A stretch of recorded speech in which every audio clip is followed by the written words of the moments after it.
semuanya, terima kasih sudah berkenan datang ke rumah pers ini, rumah pers lah ya. Siang ini saya Erwin Atosmar Umar dan juga rekan saya Ainul Yakin, kami tim kuasa hukum Paula Verhoeven mendatangi Dewan Pers. Pertanyaannya, apa agenda dari kuasa hukum Paula Verhoeven untuk datang ke Dewan Pers? Ada 2 poin dalam audiensi kita hari ini. Yang pertama, hari ini kita beraudiensi tentang bagaimana seharusnya pers dan media merespon tentang data pribadi, terutama data pribadi yang spesifik misalnya, seperti data rekor medis misalnya. Dalam kasus klien itu aja yang pertama. Yang kedua, Dewan Pers menyambut baik tentang bahkan mengusulkan kepada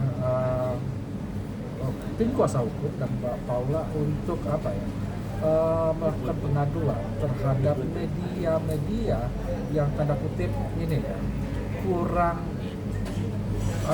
bisa merespon data pribadi, bukan untuk melakukan punishment, tetapi sebagai bagian untuk menjaga independensi dan kemerdekaan pers itu sendiri. Kira-kira itu 2 poin dalam pertemuan hari ini. Dari poin kedua apa kan? Maaf kalau gitu. Dewan Pers merekomendasikan untuk melakukan pengaduan terhadap media-media yang karena ada beberapa media yang kurang aware, kurang menghargai tentang data pribadi. Maksudnya kurang menghargai data pribadi itu seperti apa? Soal bagaimana seharusnya data pribadi ditulis misalnya apakah rekam medik bisa tidak untuk ditulis sebagai bagian dari kemerdekaan pers misalnya. Itu yang pertama. Apakah berita yang belum tentu kebenaran, misalnya dalam klien kami itu kan dalil dari pihak sebelah, itu belum tentu kebenarannya, tapi kemudian bisa ditulis untuk ditulis oleh media yang informasinya melanggar data pribadi klien kami. Kira-kira itu aja. Tapi rekaman suara pertengkaran itu seperti apa ya? Kok tiba-tiba ada gitu? Kalau itu tidak di luar itu. Di luar dari agenda hari ini untuk soal-soal seperti itu. Lebih kepada ini aja, bagaimana pers bisa merespon data pribadi. Bahkan Dewan Pers mengatakan kok baru melaporkan hari ini gitu.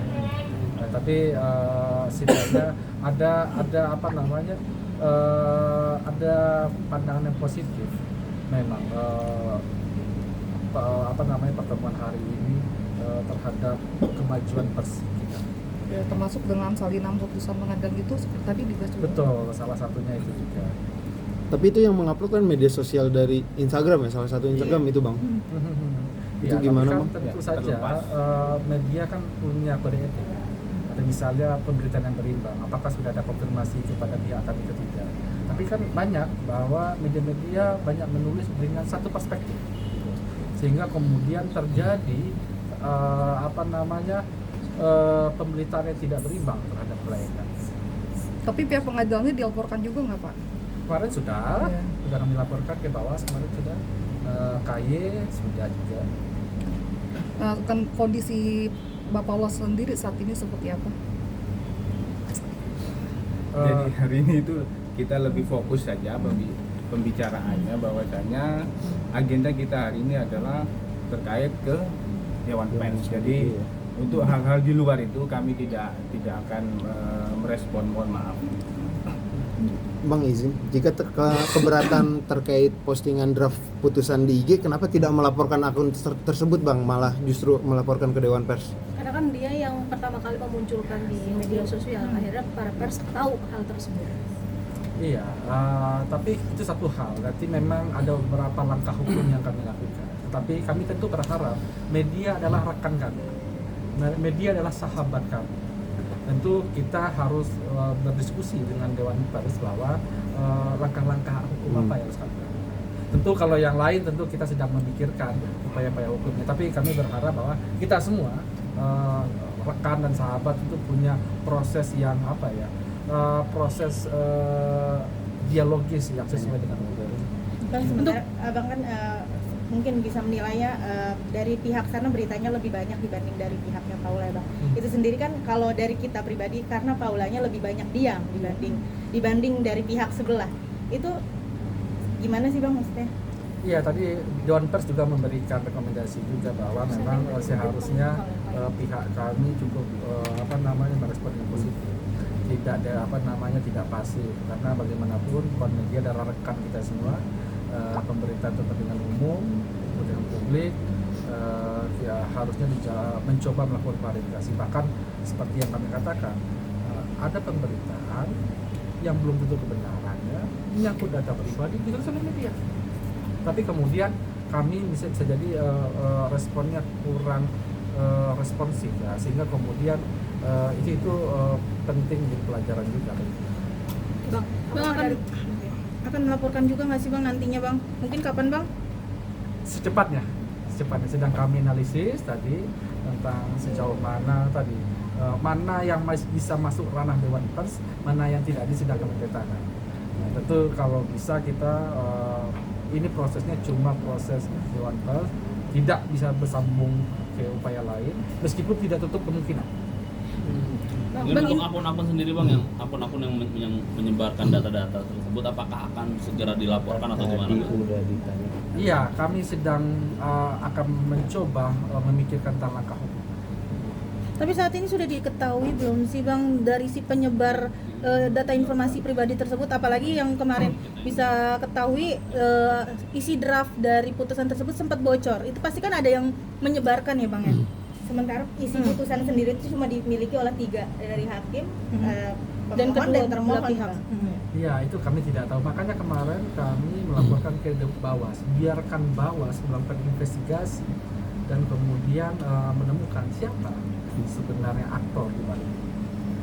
Apakah Abang sampai dengan saat ini udah ada maksudnya informasi dari Bawas sendiri perihal tersebut? Sedang proses. Karena baru kami laporkan beberapa hari lalu. Kita tunggu saja perkembangannya, kita tunggu sama-sama. Berarti kalau untuk hasil hari ini mungkin kedepannya akan ada info terungkap ke depan seperti apa?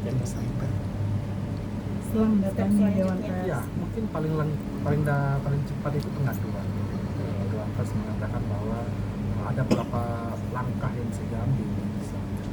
Misalkan apakah ada siaran pers dari Dewan Pers terkait data pribadi atau memang ada pengaduan. Nah, itu sedang kami pertimbangkan. Bang, ini kan jika segera dilaporkan ke kepolisian kan dari polisi sendiri kan memiliki tim cyber sendiri Bang untuk mencari siapa dari pelaku tersebut. Kenapa tidak segera langsung dilaporkan Bang? Ini sedang kita petakan, sedang kita pelajari. Iya. Jadi kita lebih fokus saja pembicaraan hari ini adalah agenda kita ke Dewan Pers terkait dengan persoalan-persoalan lain nanti akan kita pertimbangkan lebih lanjut dan mungkin bisa saja nanti kami juga akan memberikan info terkait langkah-langkah apa yang akan kita lakukan ke rekan-rekan media, mungkin itu. Bang, mungkin ketidakhadiran Kak Paula hari ini mungkin seperti apa Bang? Kan karena sebelumnya waktu ke KAI datang dan mungkin hari ini kenapa tidak hadir gitu Bang untuk waktunya kasih kita berjurnalistik, tapi kemudian dapatnya sangat mepet hari ini sehingga kemudian ya ini soal teknikal aja ya. Tapi mungkin dalam waktu dekat pengaduan Pak Kapolda akan datang, kami akan memberikan informasi juga. Besok akan jadi ke KPI Bang? Ya, besok ke PAI. Ini infonya? Info dari Bu Siti, salah satu kuasa hukum juga, besok akan ke KPI. KPI apa Komnas Perempuan? Oh, Komnas Perempuan. Nah, kemudian ini bisa final besok ya. Tadi bawa bukti apa mungkin yang ditunjukkan ke pihak Dewan Pers? Iya, pemberitaan media yang sangat tendensius, bahkan cenderung menghakimi. Dalam bentuk link atau Di print. Kami print. Dari pihak Dewan Pers dalam hal ini kan bisa langsung membuka berita-berita yang kita sebutkan tadi itu kan sampai hari ini kan masih berseliweran gitu, dan artinya Dewan Pers juga bisa langsung mengakses berita-berita tersebut. Oke, Oke.